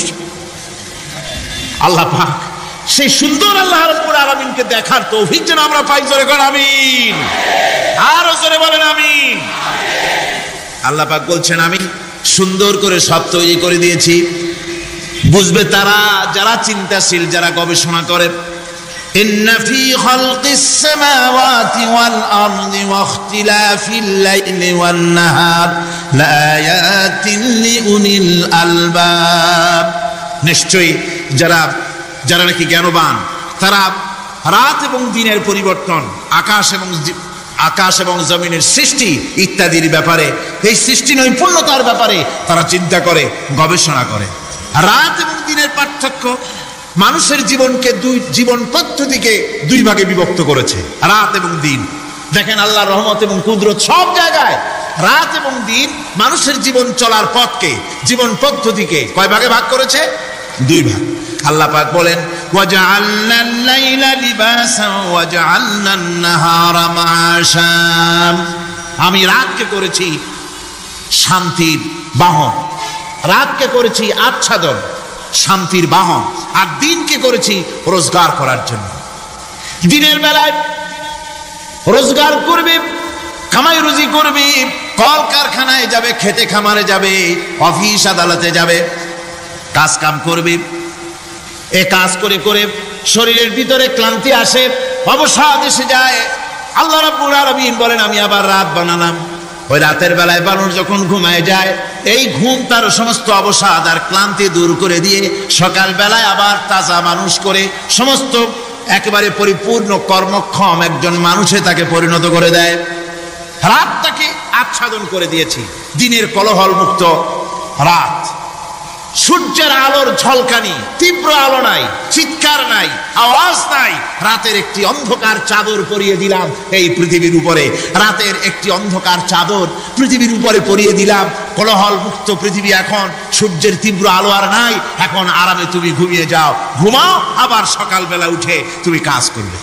আল্লাহ পাক বলেন, আমি এভাবে ومن رحمته جعل لكم الليل والنهار لتسكنوا فيه ولتبتغوا من فضله। আল্লাহর রহমতের ভিতরে এটাও রহমত, আল্লাহর করুণা, আল্লাহর দয়া যে তিনি দিনকে করেছেন রুজি কামার জন্য, রাতকে করেছেন তিনি তোমাদের জন্য ঘুমাবার জন্য, বিশ্রামের জন্য। এই ব্যবস্থা আল্লাহ রাব্বুল আলামিন করেছেন, যিনি তোমাদেরকে দুপুর বেলায় বিকেল বেলায়ও তোমাদেরকে অবসাদ গ্রহণের জন্য, আরামের জন্য দুপুর এবং বিকাল, সকাল ইত্যাদি তৈরি করেছেন। কোরআন শরীফের ভিতরে আল্লাহ পাক এই সমস্ত কথাগুলি ব্যাখ্যা সহকারে বলে দিচ্ছেন যে আমার রহমত ওয়াসিআত রাহমাতি কুল্লে, সেই সমস্ত জিনিসে চতুর্দিকে তুমি যেখানে আছো তার চতুর্দিক, আকাশ এবং জমিন, আমার রহমত তোমাকে ঘিরে রেখেছে। এ কোরআন নাজিল করেছেন সেই আল্লাহ, সেই রহমান, যার দয়া সর্বত্র ছড়িয়ে আছে। আল্লাহ পাক বলছেন, এরপরে তোমাকে সৃষ্টি করলাম, জমিন সৃষ্টি করলাম খাবারের জন্য। আমার রহমতের বিষয়টা দেখো, আমি এমন দয়াবান, এমন মেহেরবান। এবার তোমার খাবারের জরুরত হলো, তুমি কি খাবে, সেজন্য এই জমিনে ফসলের ব্যবস্থা আমি আল্লাহ করেছি। জোরে বলেন সুবহানাল্লাহ। জমিন শুকায় গেছে, বৈশাখ মাসের, জ্যৈষ্ঠ মাসের প্রচন্ড রৌদ্রের তাপে জমিন শুকায় গেছে। এই জমিনে তুমি ফসল ফলাবে কি করে, যদি না পানি দিয়ে জমিনটারে ভিজায় দেই। আল্লাহ বলেন, জমিন ভিজাবার দায়িত্ব আমি নিলাম। আল্লাহুল্লাযী আরসালার রিয়াহা ফাতুসিরু সাহাবা। সমুদ্রের পানি, লবণাক্ত পানিগুলি বাষ্পীয় আকারে উত্থিত হয়ে যায়, মেঘমালায় পরিণত হয়ে যায়। বাতাসকে বলি, এই মেঘকে টেনে নিয়ে যাও অমুক জায়গার উপরে। মেঘ চলে এলো। আল্লাহ বলেন, ফাসুকনাহু ইলা বালাদিন মাইয়িতিন ফাআহইয়ানা বিহিল আরদা বাদা মাউতিহা কাযালিকান নুশুর। আল্লাহ পাক বলছেন, বৃষ্টির পানি পড়লো, মরা জমিন জিন্দা হয়ে গেল। এই মরা জমিন জিন্দা হলো।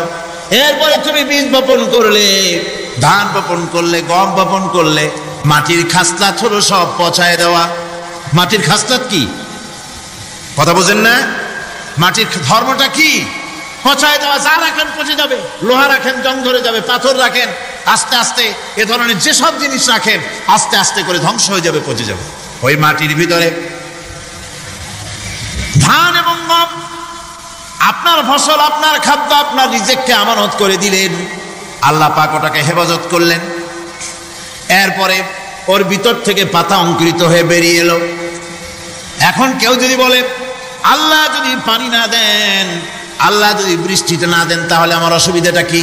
আল্লাহ বলেন, দেখো বৃষ্টিটা তো আমি দিলাম। বৃষ্টিটা কে দিলেন?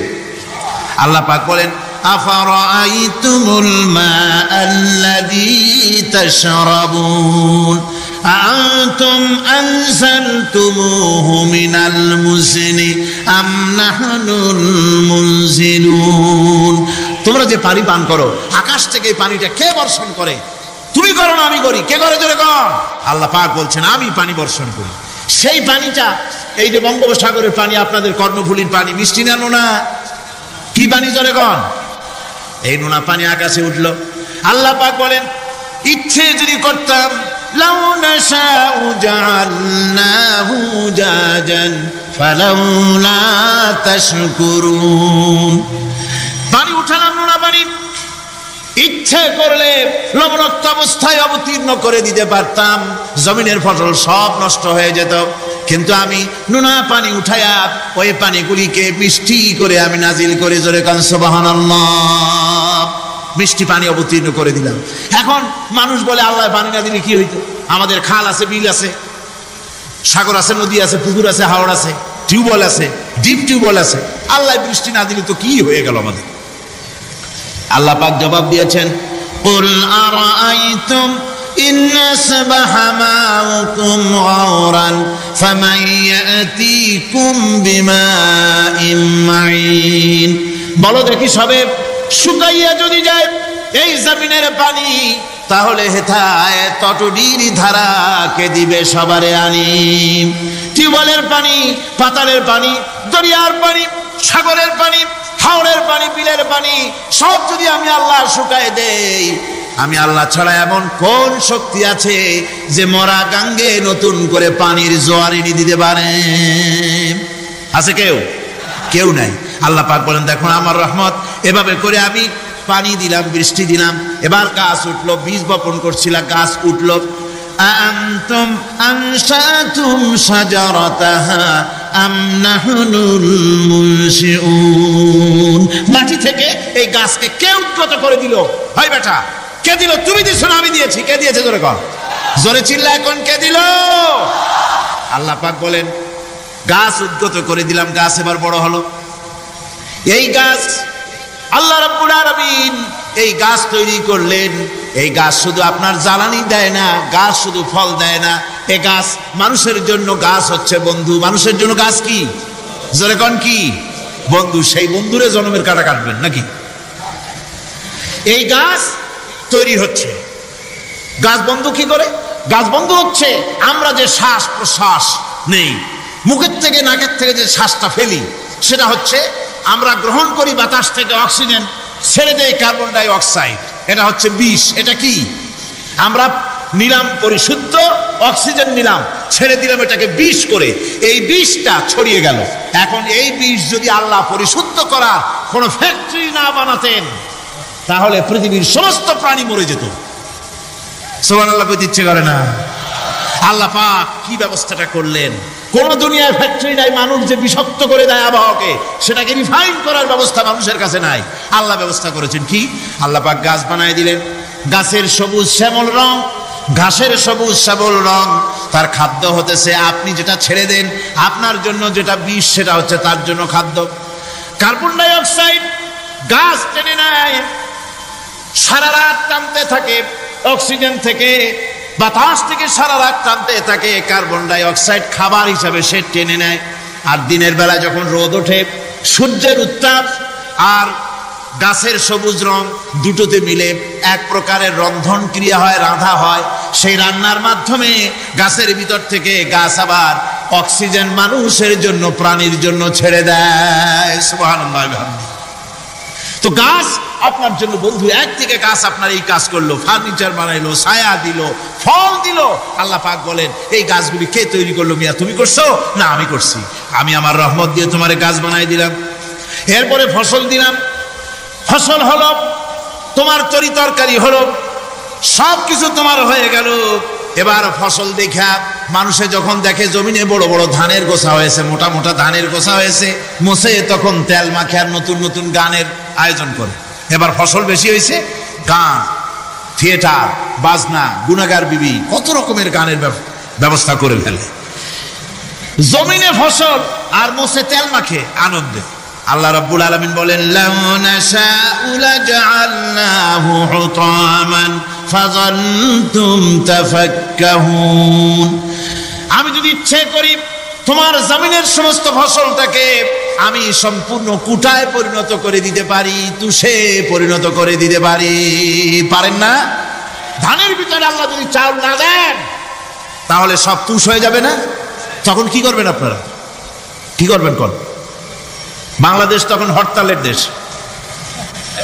যখন আপনি দেখলেন যে জমিনে ধানে এবার সব তুষ হয়েছে, তখন আল্লাহর বিরুদ্ধে হরতাল করেন। লাভ হবে কিছু? লাভ হবে? আল্লাহর বিরুদ্ধে আপনারা অনশন ধর্মঘট করেন, লাভ হবে কিছু? কোনো লাভ হবে না। আল্লাহ রাব্বুল আলামিন বলেন, কোনো লাভ হবে না, বরং তোমরা তখন বলবে, ইন্না লামুগরামুন বাল নাহনু মাহরুমুন। কপালে তখন আঘাত করবে, পরাঘাত করতে থাকবে আর বলবে যে আরে কপাল পোড়া হয়ে গেলাম, হতভাগ্য হয়ে গেলাম, বঞ্চিত হয়ে গেলাম, আল্লাহর রহমত থেকে সর্বনাশ হয়ে গেল। তখন কপালে আঘাত করা ছাড়া আর কিছুই করতে পারবে না। আল্লাহর বিরুদ্ধে মিছিল চলে না, সমাবেশ চলে না, বিক্ষোভ চলে না, হরতাল চলে না। মহান আল্লাহ রাব্বুল আলামিন বলছেন, দেখো এইভাবে করে তোমার ফসলের ব্যবস্থা আমি আল্লাহ করেছি। আমি রহমান, আমি আল্লাহ বাকি এমন রহমান। আজ জমিনের ফসল বৃদ্ধির জন্য ইউরিয়া, সুপার সালফেট, সালফার সারের ব্যবস্থা হয়েছে, নানান জাতের সারের ব্যবস্থা হয়েছে। যখন এই সার মানুষ তৈরি করতে শেখে নাই, আবহমান কাল থেকে এই জমিনের জন্য সারের ব্যবস্থা কে করেছেন? জোরে কোন? আল্লাহ পাক বলেন, আমিন আয়াতিহি আইয়ুরিকুমুল বারকা খাউফান ওয়া তামাম। আমার অসংখ্য নিদর্শনাবলীর মধ্যে এটাও একটি নিদর্শন যে আকাশে বিদ্যুৎ চমকে মেঘের গর্জন হয়। এই যে বিদ্যুৎ চমকে গর্জন হয়, এর মধ্যে রয়েছে মানুষের জন্য ভীতি এবং আশা। তারা ভয় পায়, আর এর মধ্যে আশাও রয়েছে। আশাটা কি? আশা হচ্ছে এই যে বিদ্যুৎ যে বছর যত বেশি চমকায় মেঘে, সে বছর জমিনে ফসল তত বেশি বাড়ে। কৃষিবিদরা বলেছেন, বিদ্যুৎ যত বেশি চমকায় জমিনের ফসল তত বেশি বাড়ে। সুবহানাল্লাহি ওয়া বিহামদিহি। এর একটা সিস্টেম আছে, সেই সিস্টেম অনুযায়ী আল্লাহ জমিনে ফসল বাড়ায় দিলেন। আল্লাহ ফসল দিলেন। এবার আপনার আল্লাহ পাক বলছেন, দেখো ফসল দিলাম, ধান হলো, চাউল হলো, মাছ হলো, গোশ হলো, সব হয়ে গেছে, এখন তুমি খাবে। রান্না বান্না হয়ে গেল, রহমত আমার দেখো, আমার রহমতটা দেখো। এ কোরআন শিখাইছেন সেই আল্লাহ রাব্বুল আলামিন, যার নাম রহমান। জোরে বলেন, তার নাম কি? রহমান। চাউল হয়ে গেছে, চাউল তো শুধু ভর্তা বানায় খাওয়া যাবে না। ভাত হয়েছে, আটা দিয়া রুটি তৈরি হয়েছে, কি দিয়া খাবেন? আল্লাহ রাব্বুল আলামিন আপনার পুকুরের ভিতরে মাছ দিয়া দিলেন, জন্তু জানোয়ার দিলেন, চার পায়া জানোয়ারের গোশত হালাল করে দিলেন, পাখির মাংস আল্লাহ রাব্বুল আলামিন হালাল করে দিলেন। এখন মাছ হলো, গোশ হলো। মাছ আর গোশ সিদ্ধ করে খাওয়া যাবে? জোরে বলেন, যাবে? যাবে না। তার গন্ধ নষ্ট করতে হবে আর সুঘ্রাণ সৃষ্টি করতে হবে। এই গন্ধ নষ্ট করে সুঘ্রাণ সৃষ্টি করার জন্য লবঙ্গ তৈরি করলেন কে? কথা কন না কেন? এলাচি কার? দারচিনি কার? লবণ কার? মরিচ কার? হলুদ কার? পেঁয়াজ কার? সুবহানাল্লাহ। এত নিয়ামত আল্লাহ রাব্বুল আলামিন বলেন, ওয়া ইন তাউদ্দু নি'মাতাল্লাহি লা তুহসুহা। আমার নিয়ামত গণনা করে করে আমার নিয়ামত গুণে শেষ করতে পারবে না, এত নিয়ামত আমি দান করেছি। এরপরে তরি তরকারি হলো, মাছ গোশ খেতে খেতে অস্থির হয়ে যাবে। তারপরে তরি তরকারি দিলাম, শাক সবজি দিলাম, সবকিছু আমি আল্লাহ রাব্বুল আলামিন দিয়েছি। আমার নাম রহমান, তোমার সমস্ত প্রয়োজন আমি দিয়েছি, মিটাই দিয়েছি। এবার তরি তরকারি হলো, আর মানুষ তরি তরকারি খাইলো, আল্লাহ শুকর আদায় করলো না। শুকর আদায় করে না। এত সুন্দর মজার কদু, সেই কদু খায়, আর কদু খাইয়া মোসে তাও মারে, আর বলে স্বাদের লাউ বানাইলো বইরে। আল্লাহ শুকর আদায় করে, আল্লাহর নিয়ামতের শুকরিয়া আদায় করে। আমার ভাইয়েরা, আল্লাহ রাব্বুল আলামিন বলেন, এই পৃথিবীর আমি রহমান, কোরআন আমি শিখাইছি আমি রহমান। এমন রহমান শুধু মানুষকে খাবার দেই না, এই পৃথিবীর সকল প্রাণীকে আমি খাবার দেই। জোরে কান সুবহানাল্লাহ। সকল প্রাণীর খাবার কে দেন? ওয়ামা মিন দাব্বাতিন ফিল আরদি ইল্লা আলাল্লাহি রিজকুহা। এই পৃথিবীর বুকে এমন কোন বিচরণশীল জীব নাই যে জীবের রিজকের দায়িত্ব আমি আল্লাহ গ্রহণ করি নাই। সমস্ত রিজকের দায়িত্ব কে নিয়েছেন? চিল্লায় বল, আল্লাহ সুবহানাহু ওয়া তাআলা। আচ্ছা, আপনি কোন তো দেখি, একজন জমিদার, একজন বড় লোক, চৌধুরী, খুব বড় লোক, তার বাড়িতে 20 জন লোক গেছে রাতের বেলায়। 20 জন লোক গিয়ে মেহমান হইল। মেহমান হইয়া তারা বলতেছে, সাহেব আমরা তো মেহমান, আমি একজন এক এক রকমের খাবার চাইলো। একজনে বললো আমি হরিণ খাবো, আর একজনে কয় আমি মুরগি খাবো, আর একজনে বললো আমি খরগোশ খাবো, আর একজনে বললো আমি হাতি খাবো, আর একজনে বললো আমি ছাগল খাবো। 20 জন মানুষের 20 রকমের খাবার চাইলো। একজনে কয় বোয়াল মাছ খাবো, আর একজনে কয় রুই মাছ খাবো। 20 জনে 20 রকমের খাবার দাবি করলো। বলেন, জমিদার তো বাড়ির ধারে, জমিদারের বাপ, সেও কি পারবে 20 জনকে 20 রকমের খাবার পরিবেশন করতে? কোন প্রস্তুতি ছাড়া পারবে? পারবে। কোন প্রস্তুতি ছাড়া জমিদার হোক, রাজা বাদশাহ হোক, 20 জন মানুষের খাবার 20 রকমের দিতে পারে না। আর আল্লাহ এমন রহমান, এই পৃথিবীর লক্ষ কোটি কোটি জাতির প্রাণীকে কোটি কোটি রকমের খাবার আল্লাহ রাব্বুল আলামিন পরিবেশন করতেছেন। সাপের খাবার একরকম, ব্যাঙের খাবার আর এক রকম। ব্যাঙে যা খায় সাপে তা খায় না, সাপে যা খায় ব্যাঙে তা খায় না। হাতির খাবার, গন্ডারের খাবার, ভল্লুকের খাবার, বাঘের খাবার, সিংহের খাবার, মানুষের খাবার, ছাগলের খাবার, মুরগির খাবার, মশার খাবার, সাপোকার খাবার, সমস্ত খাবার ভিন্ন ভিন্ন। আবার সমস্ত খাবারের মজা আল্লাহ রাব্বুল আলামিন আলাদা আলাদা করে দিয়েছেন। এমন রহমান, আপনার পেট ভরবেন শুধু স্বাস্থ্য বানাবার জন্য, পেট ভরে খাওয়া দরকারটা ছিল। আল্লাহ পাক দেখলেন যে না, শুধু পেট ভরলে তো এরকম খাইতে চাইবে না, তাই আল্লাহ রাব্বুল আলামিন জিহ্বা দিয়ে দিলেন যাতে করে মজা লাগে আর খায়। সব রকমের মজা, এক এক গোশতে, এক এক মাছে, এক এক তরকারিতে এক এক রকম মজা না, সব রকম মজা, সব এক রকম মজা, ভিন্ন ভিন্ন রকমের মজা। আল্লাহ পাক বলেন আমি রহমান, দেখো আমি কিভাবে খাওয়াই। ওয়াকাইয়িম মিন দাব্বাতিন লা তাহমিলু রিজকুহা আল্লাহু ইয়ারযুকুহা ওয়া ইয়্যাকুম। এই পৃথিবীতে এমন অনেক বিচরণশীল জীব আছে, যে প্রাণীরা নিজের জন্য কোনো সঞ্চয় করে না, সঞ্চয় করে শুধুমাত্র পৃথিবীর মানুষ। আর পিঁপড়ায় কিছু সঞ্চয় করে। অন্যান্য বহু প্রাণী আছে যাদের কোনো সঞ্চয় নাই। কি বলেন, পাতিশিয়ালের কোনো ব্যাংকে অ্যাকাউন্ট আছে নাকি? না। শীতের মৌসুমে পাতিশিয়াল আইসা ব্যাংকের ম্যানেজারকে বলে না যে কয়েক মুরগি আনছি, আমার নামে একটা অ্যাকাউন্ট ওপেন করেন, বৃষ্টির সময় আমি যেন ওগুলো উঠাইয়া পাইকারি দরে খাইতে পারি। ওর কোনো খাবার নাই, সঞ্চয় নাই। এ ধরনের পাখির সঞ্চয় নাই, পশুর সঞ্চয় নাই। মহান আল্লাহ রাব্বুল আলামিন তিনি বলছেন, সকালবেলায় পাখি তার বাসা দিয়া ক্ষুধার্ত পেট নিয়ে পাখিগুলি উড়ে চলে যায়। সাপটার গর্ত থেকে বের হয় খালি পেটে, পাতি শ্রীগল খাঁটি পেট নিয়ে গর্ত থেকে বেরিয়ে যায়।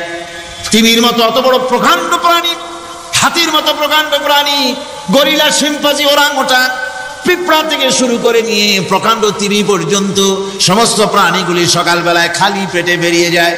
সারাদিন ঘোরাঘুরির পর আল্লাহ সুবহানাহু ওয়া তাআলা বলেন, সন্ধ্যাবেলায় সমস্ত প্রাণীর পেটগুলি ভরে আমি আল্লাহ তাদের বাসায় ফিরাইয়া দেই।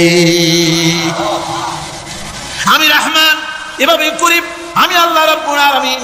খাবারের বন্দোবস্ত করি, পড়ার বন্দোবস্ত করি, থাকার ব্যবস্থা করি। ইয়া আইয়ুহান নাসু যকুরু নি'মাতাল্লাহি আলাইকুম হাল মিন খালিকিন গায়রুল্লাহ ইয়ারযুকুকুম মিনাস সামাই ওয়াল আরদ। ও পৃথিবীর মানুষেরা, ওই আল্লাহর স্মরণ করো, আল্লাহর নিয়ামতের শুকরিয়া আদায় করো যে আল্লাহ তোমাকে আকাশ থেকে জমিন থেকে রিজিক দেন। ওই আল্লাহ ছাড়া আছে কি কেউ যে তোমাকে আকাশ থেকে রিজিক দেয়, জমিন থেকে রিজিক দেয়? লা ইলাহা ইল্লা হুয়া ফান্না তুফাকুন। ওই আল্লাহ ছাড়া কোনো ইলাহা নাই, কেন তোমরা বিভ্রান্ত হও? সেই আল্লাহর দিকে ফিরে আসো। আল্লাহ বলছেন, এভাবে আমি সমস্ত পৃথিবীর মানুষের রুজি রুটির বন্দোবস্ত করি, সমস্ত প্রাণীর রুজি রুটির ব্যবস্থা করি। আমি সেই রহমান। সুবহানাল্লাহ।